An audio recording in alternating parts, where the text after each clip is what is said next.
Mhm.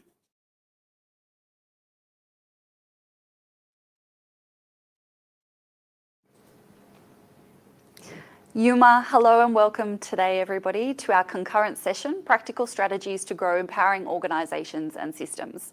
My name is Alicia Marshall and I'm a BU consultant with Early Childhood Australia and also an early childhood educator and leader. With me today is my colleague Kylie Pearce, the founder and team director for Urban Education Early Learning Centre in Canberra. Hey Alicia, Hi. Thanks for having me. It's great to be here today. A little nervous. We're both a little nervous, but we're hoping today is going to be really accessible and everybody can connect with a little bit of what we're saying today. We're going to aim to explore a range of practical strategies that will support early learning leaders with the development and continual improvement of empowered organisational cultures. We're very much going to have a bit of a conversation, both together, but also with you all out there joining us today. So please feel free to contribute to our conversation as we go throughout the next 50 minutes. We're aiming to reflect and consider the role that empowerment can play in promoting mental health and wellbeing in your learning community. Both Kylie and I would like to acknowledge that we're meeting on the lands of the Ngunnawal people here in the ACT, and we pay our respects to elders past and present. We acknowledge their ongoing contribution to our community through their culture, and also acknowledge that there's a current Ngunnawal language revival project being undertaken.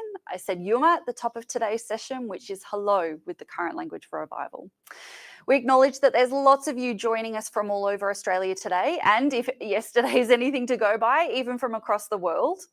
So we'd love for you to acknowledge in a way that you feel comfortable the traditional custodians of the land that you sit on. Feel free to share with us in the discussion forum. And of course, if you have any questions for Kylie and I throughout today, make use of that live Q&A box. You've probably seen this infographic a few times throughout the conference over the last couple of days, and today is no different. We aim to make today a really safe space for us to have a conversation, a discussion and reflection. Please share your ideas, thoughts and reflections with us in the discussion forum, and we'll hopefully get them through to us here in the studio to be able to comment. Make use of the live Q&A, as I said, if you've got any questions for Kylie or myself. However, when you're sharing today, please only share that which you feel comfortable with, and just be mindful of confidentiality and privacy, both of what you share as well as what's shared by your colleagues today. There's going to be a few reflective questions that I'm going to pose to Kylie and to you guys as well. Please share with us, and we'll also have a few polls for you to engage with. If anything is a little confronting or challenging from today's session or any of the other sessions throughout the conference, please make sure that you access support. There are several numbers that you can see on your screen now. And if you're interested in this infographic, hopefully a link to the infographic is being shared in the discussion forum with you now.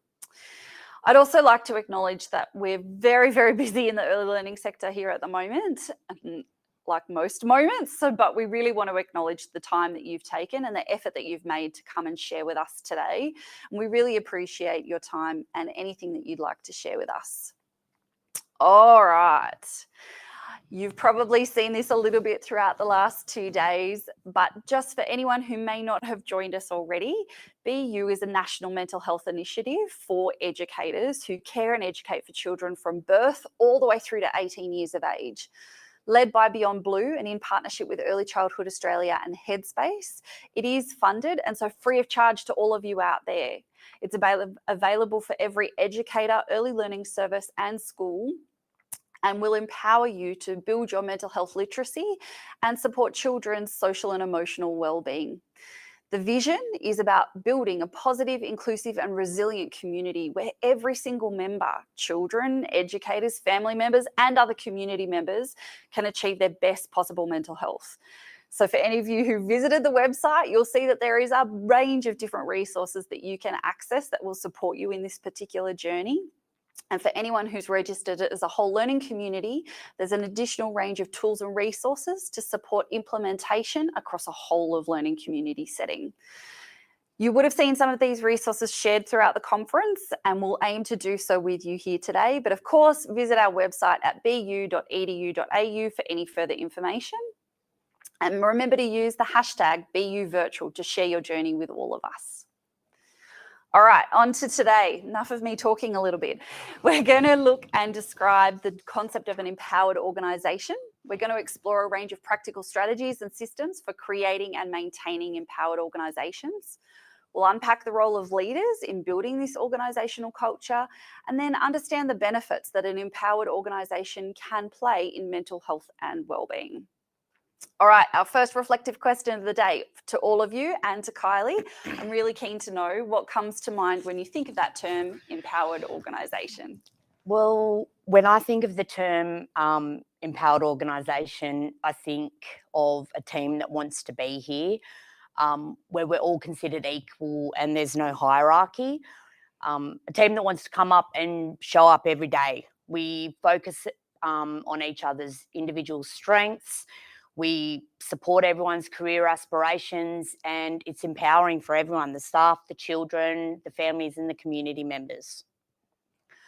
I really love that. I found myself nodding and almost going, but trying to be quiet at the same time so everyone could hear you talking.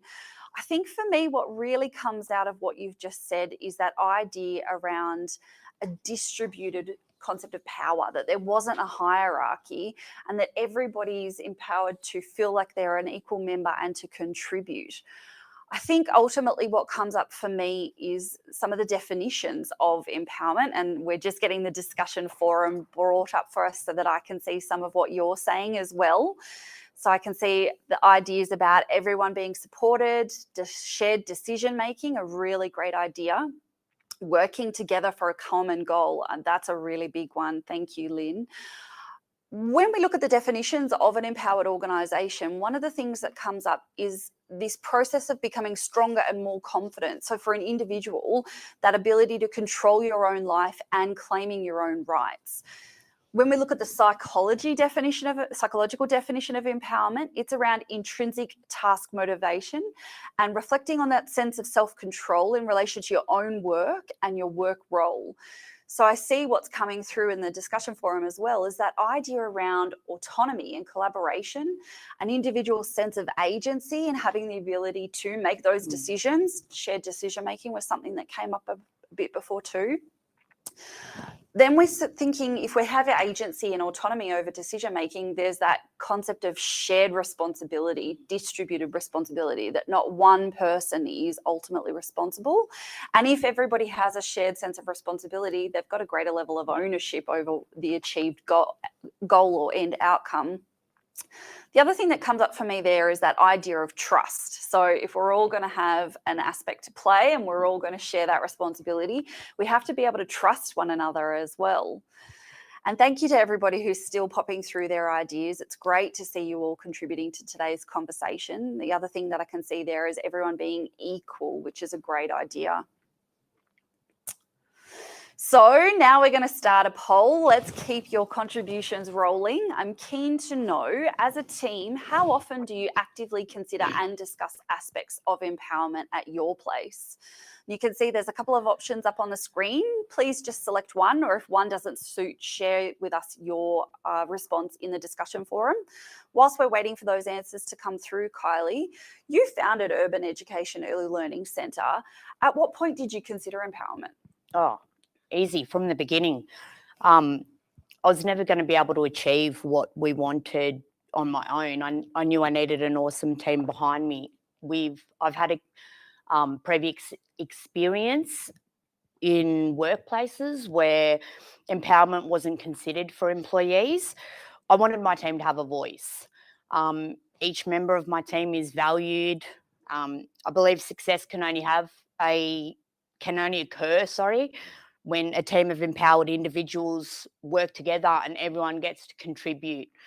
Our service philosophy advocates for each other, especially encouraging openness and honesty, and having that effective communication and that positive workplace culture is always positive. Yeah, thank you. I think what I took away from that was that idea that success can only happen if everybody's a contributing member. That was something that really stood out for me in what you've just said. And I'm having a look at our poll results now. We might end that poll so that we can have a look at the final outcomes. Thank you very much. I can see that most people are yet to consider the ideas around empowerment, 36%. Thank you for being honest and reflective. I think both Kylie and I are great believers in critical reflection and honesty, so it's wonderful that everybody shared with us.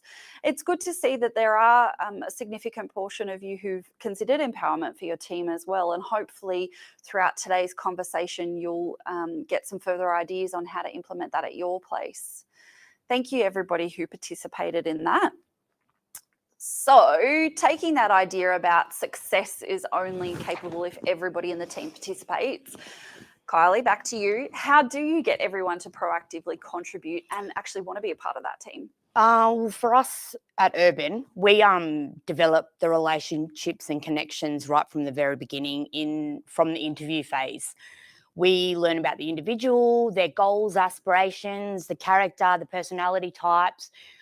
We ask questions like what they feel the most important aspect of a team is, what they feel their biggest strength is or asset that they can bring to the team.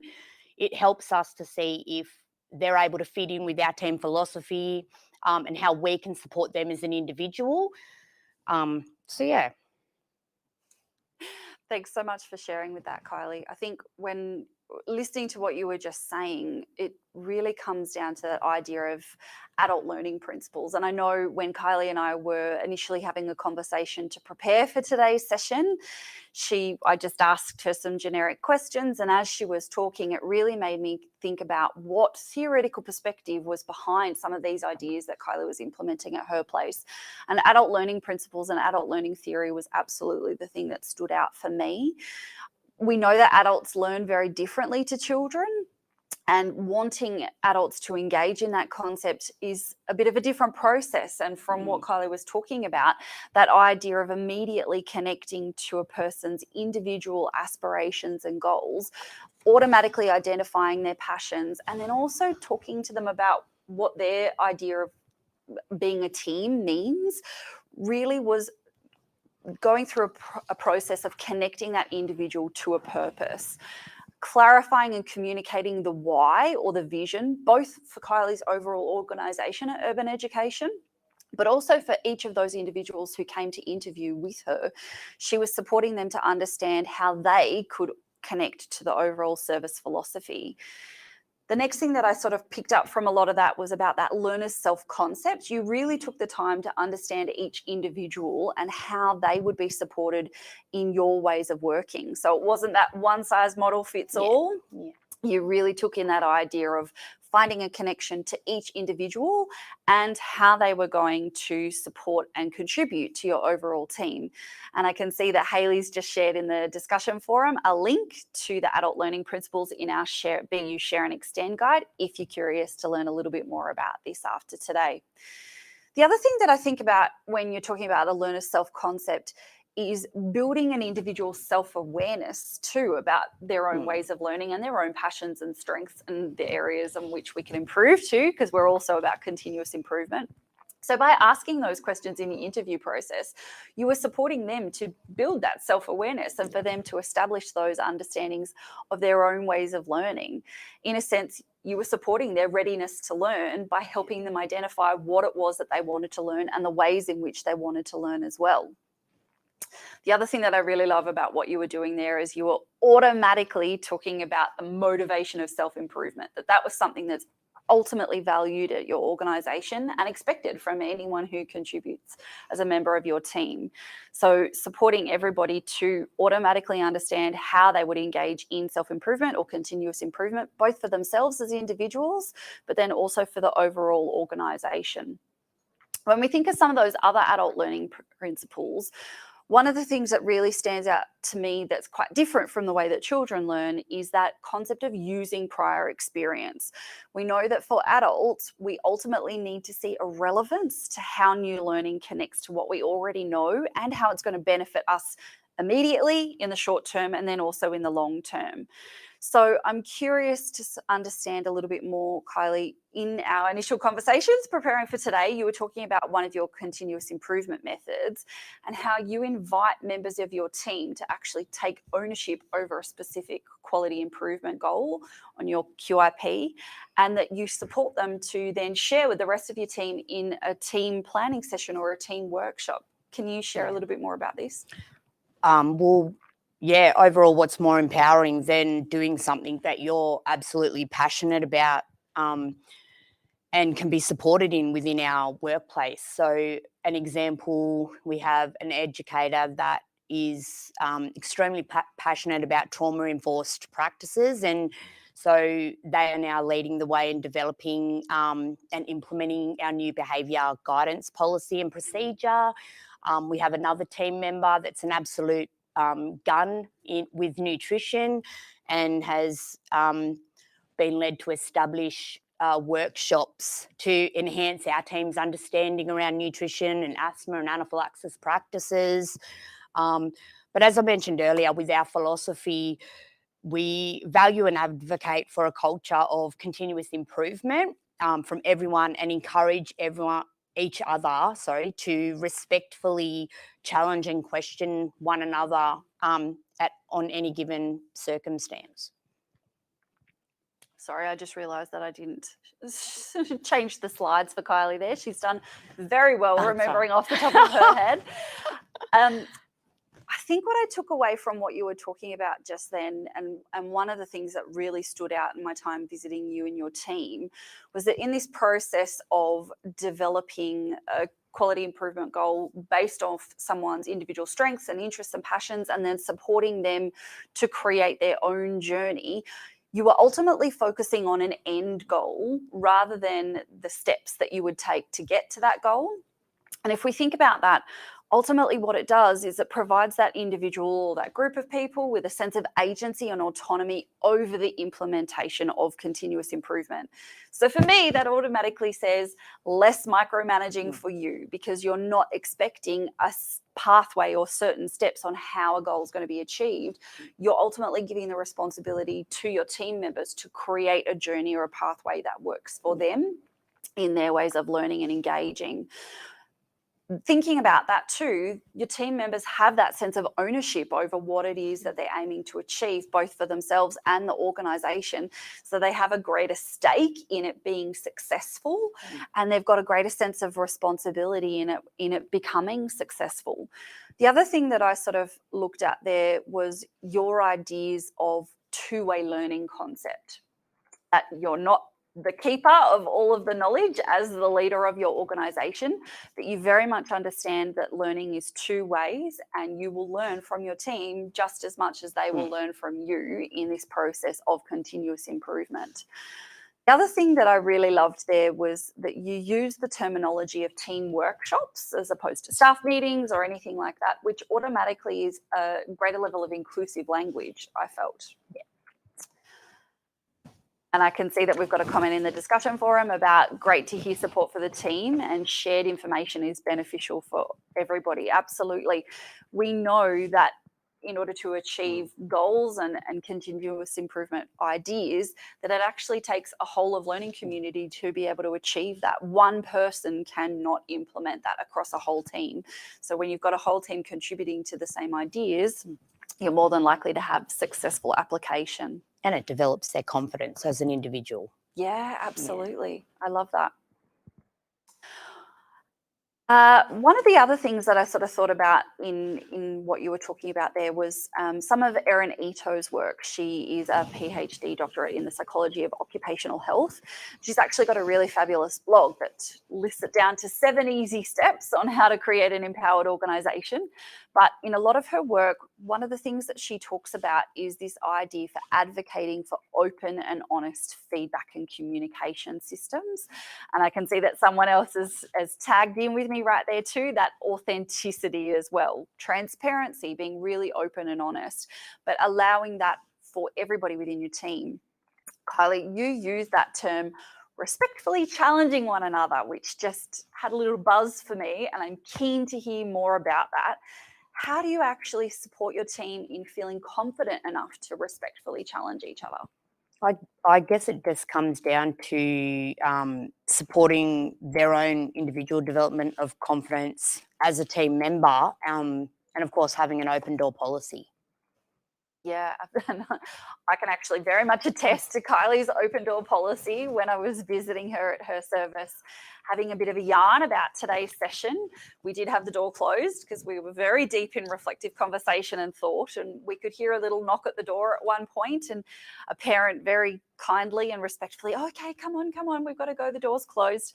But this little person was not very happy with that answer. Once they got outside to the gate, we could see them through the window shaking on the gate, trying to get Kylie's attention, genuinely really confused at why the door was closed and they couldn't come in and have a conversation with you about their end of day. So I can absolutely attest to Kylie's open door policy.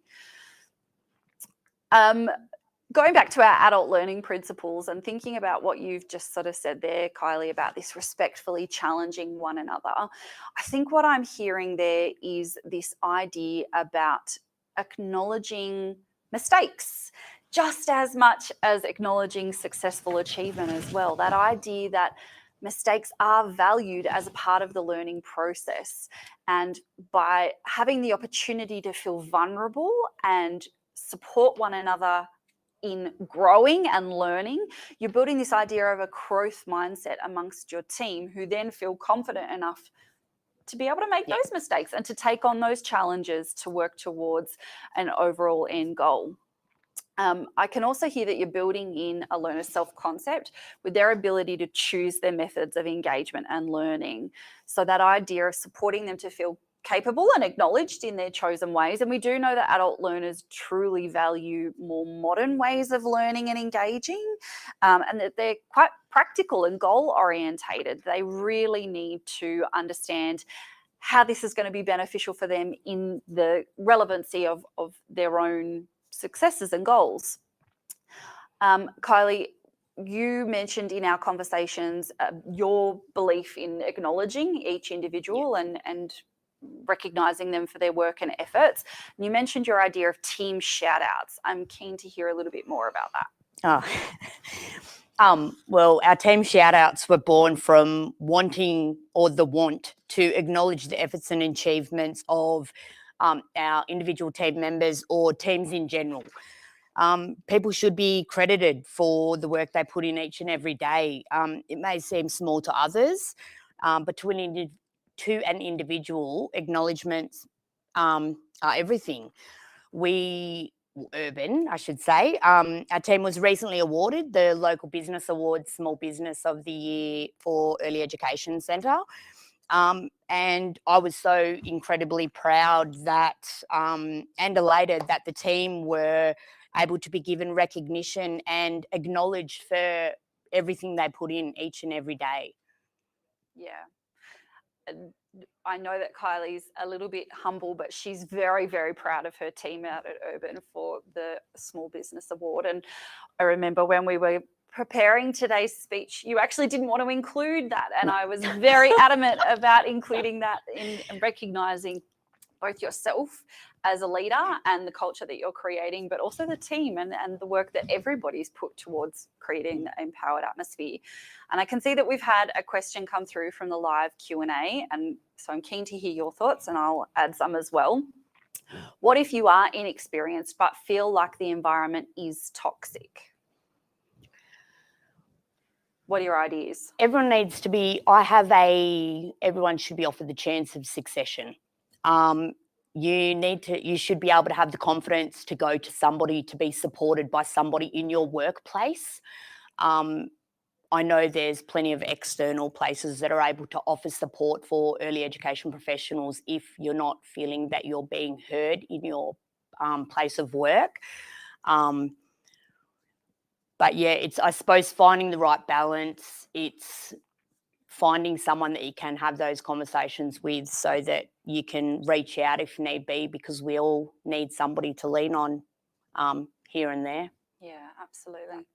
I think the other thing that I would probably add is as an individual, you and your personal philosophy need to also have connection to the overall services philosophy.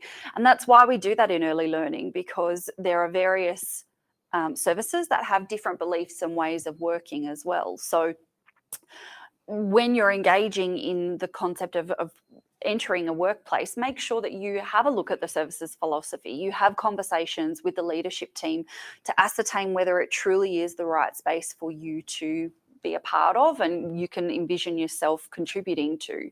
If you are already within a workplace that you do feel is toxic, as Kylie said, make sure that you understand your rights and your responsibilities too, the areas in which you can access support.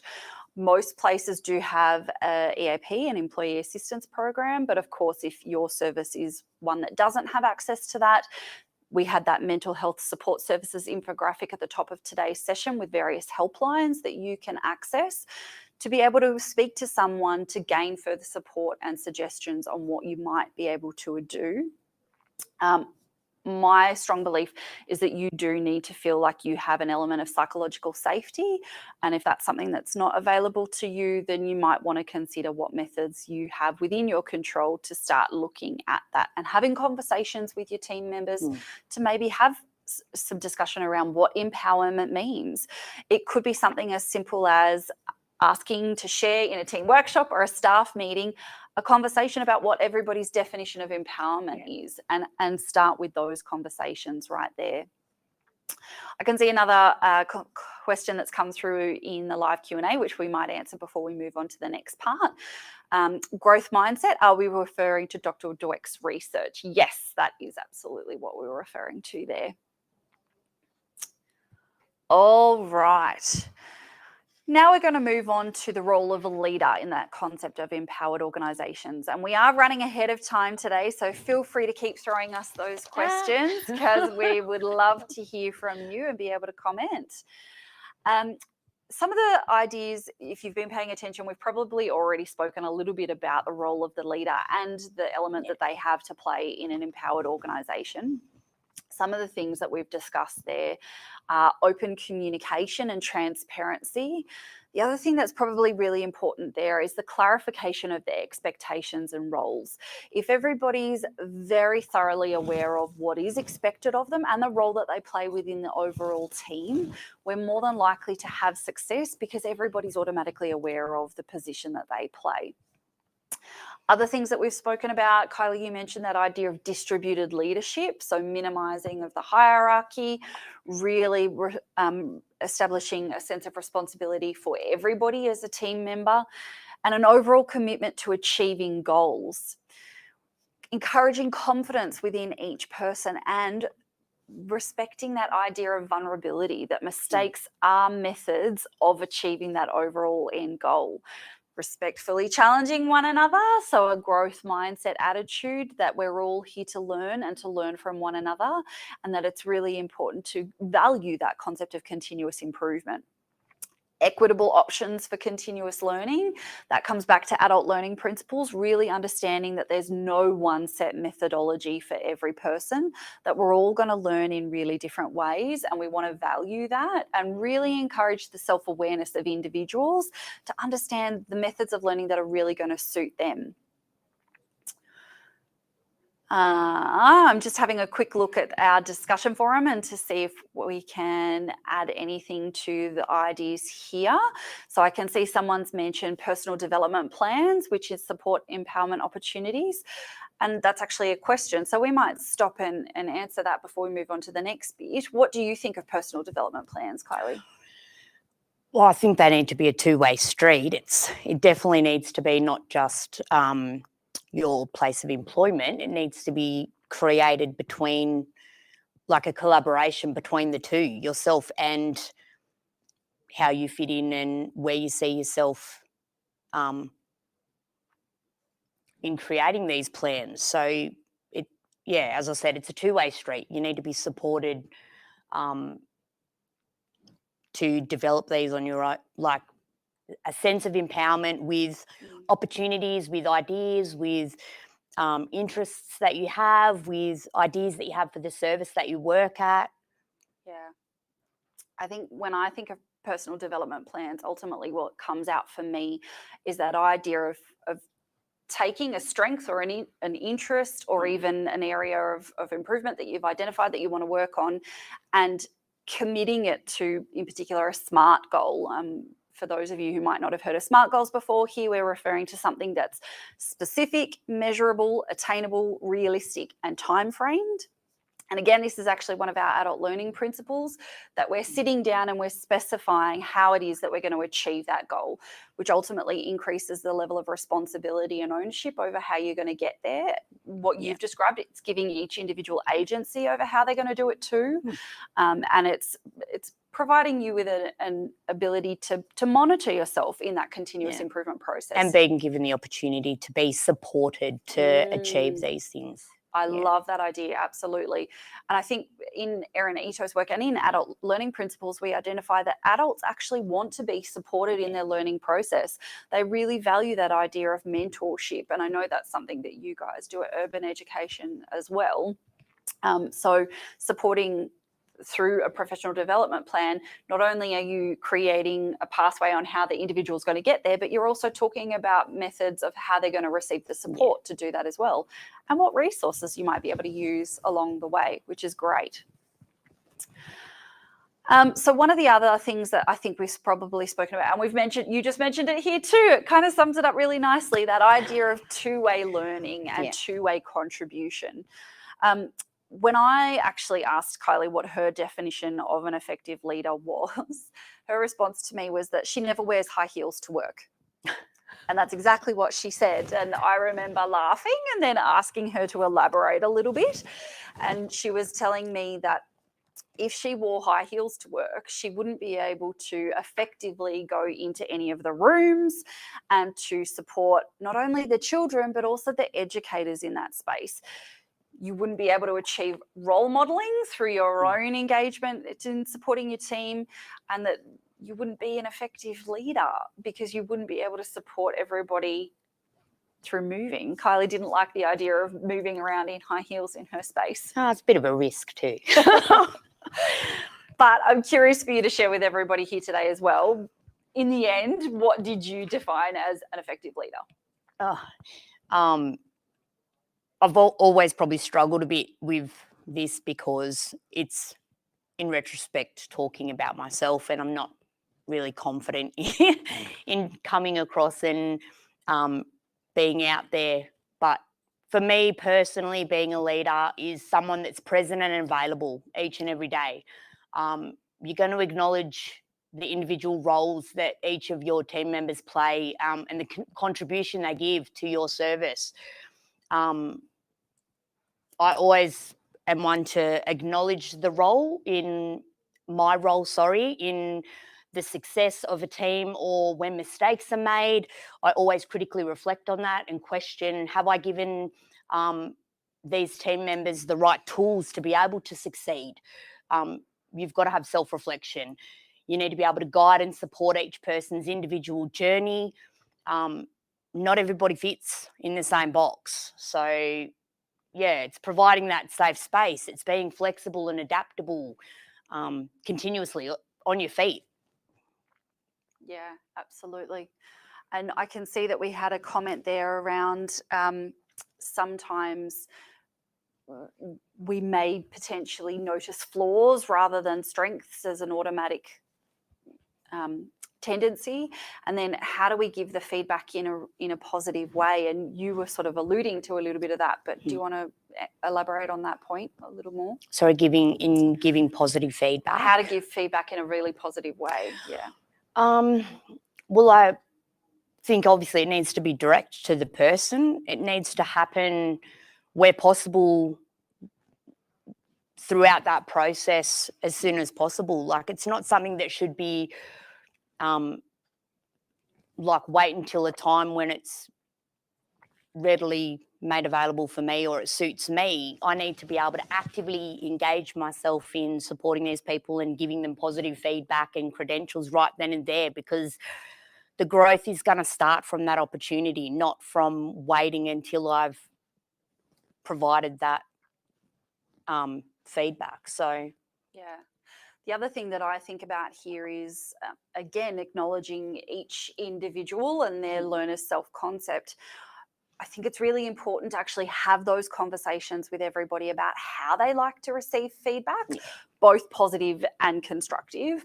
So, for instance, I'm actually someone who really doesn't, and I know you're the same, doesn't really enjoy receiving any type of feedback in a group type setting, be it positive or constructive. So understanding that about an individual would ensure that you're providing them with a feedback in a way that's going to be most receptive. Acknowledging that if they don't like to receive it in social settings, you need to be mindful about not doing it in a social setting.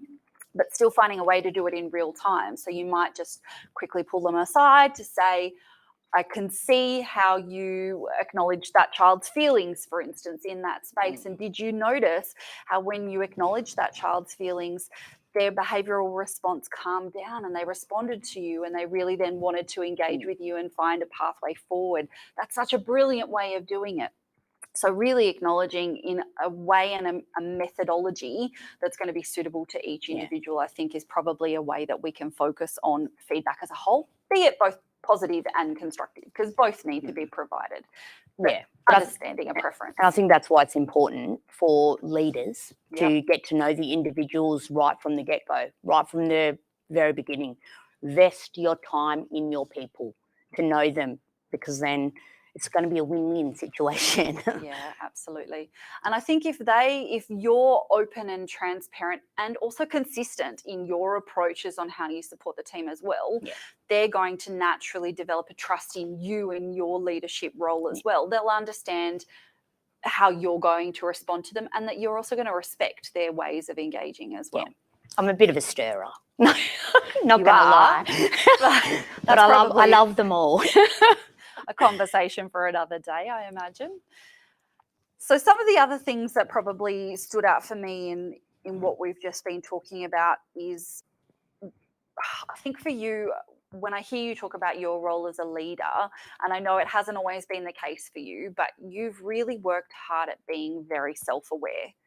Is that correct? Can I say that about you? Yes. It's taken a long time. It took a lot of critical self-reflection and a lot of practice over the years. But if I didn't do it, I wouldn't be where I am today with my team. So, I'm pretty lucky.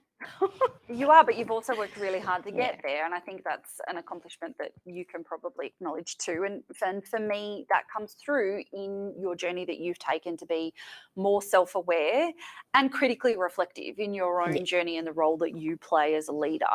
Yeah, 100%. I think one of the things that really came out for me throughout everything that you spoke about was your true passion and belief in a distributed sense of power and responsibility across the team.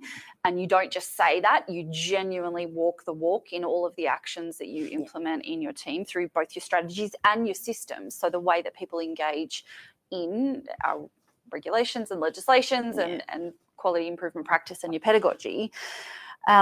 One of the other things that sort of came out for me was you have redefined that term of accountability. So with your commitment to your overall organisational goals and this idea of growth mindset, you truly value the journey that everybody's taking to get there. And you mentioned earlier your belief in succession. And so you truly acknowledge the role that you play in any mistakes that are made as well. So when something has occurred, it's not only a process of valuing that mistake and acknowledging it for the learning journey that it's played, but then also thinking about yourself as your role as a leader and what you may need to further contribute to that person's ability to succeed in the pathway that they're taking. So the support that you're offering to your team, not only just from yourself, but also through the mentorship initiatives that you've set up amongst your team, where your team members support one another in that process as well. The other thing that we sort of briefly spoke about, and I'm wondering if you can elaborate for everybody here today, is that idea of the zone of empowerment. Well, I think obviously, of course, we want to support everyone's sense of empowerment every day, but we also need to ensure it's important to balance that empowerment, obviously, with the regulations and the national quality standards. Yeah. Things like that. Yeah. And I think this comes back to that idea of communication and clarity and transparency, that if we're open and honest and upfront about that from the beginning, and we're supporting people's achievement towards their goals, but giving them the tools and the understandings of the national quality standards and the regulations and the legislations, it comes down to you not saying, well, you can't do that because it doesn't meet. It's actually about you encouraging them to understand where they might not be able to do something because they have an awareness of the regulations and the legislations themselves. Giving them the tools to succeed. Yeah, absolutely. Of course. I love that. All right, so we're going to talk a little bit about the role of empowerment as a protective factor for mental health, and I can see we're right back on time, so we're doing really well there. So a lot of the research has showed us that an empowered team does actually benefit the overall organisation. It's linked to things such as job satisfaction, increased performance and productivity, greater accountability, efficient problem resolution. That's probably one of the things we haven't clearly articulated just yet. When people have an agency over their decision-making process and they're built in with the confidence to make those decisions, they're less likely to come to leadership or escalate something to the leadership team. They probably have more of a level of confidence in their ability to have a go at making that decision. So better efficiency in problem resolution. Research also shows us that it builds a trust-based culture and that, of course, it reduces the impact of burnout and stress. And when we talk about a protective factor, what we're talking about here is an element for an individual that protects them against the possibilities of developing mental health concerns or illnesses, something that protects their mental health and well-being overall. So for an individual, when we're talking about an empowered organizational culture, we can think about things such as increased sense of value and purpose. The research also shows us that it builds an individual's identity and self-perception, their self-actualization, so the achieving of goals due to that greater level of confidence. It builds self-efficacy, so our belief in our ability to achieve something in particular. For instance, like today, I know that Kylie didn't necessarily have a lot of self-efficacy in her ability to come and chat to everybody here, but I think through the process of collaborating and hopefully by the end of today, she's developed a greater sense of self-efficacy and her ability to share about an empowered work culture. I'll be a pro. Self-motivation is something else that we see for individuals in an empowered organizational culture. Self-discipline is another thing that comes out. Agency and autonomy, we've used those words a lot today, along with ownership. And then also that idea of resiliency and growth mindset. And BU actually has an implementation story titled 7 Ways to Build Professional Resilience. So if you're keen to go and learn a little bit more about that, you should be able to find the link in the discussion forum shortly.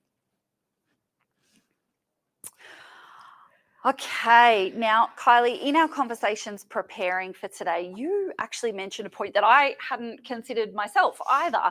You spoke about the importance of an empowered organisational culture for the sector, for the early childhood sector. Can you tell us a little bit more about this?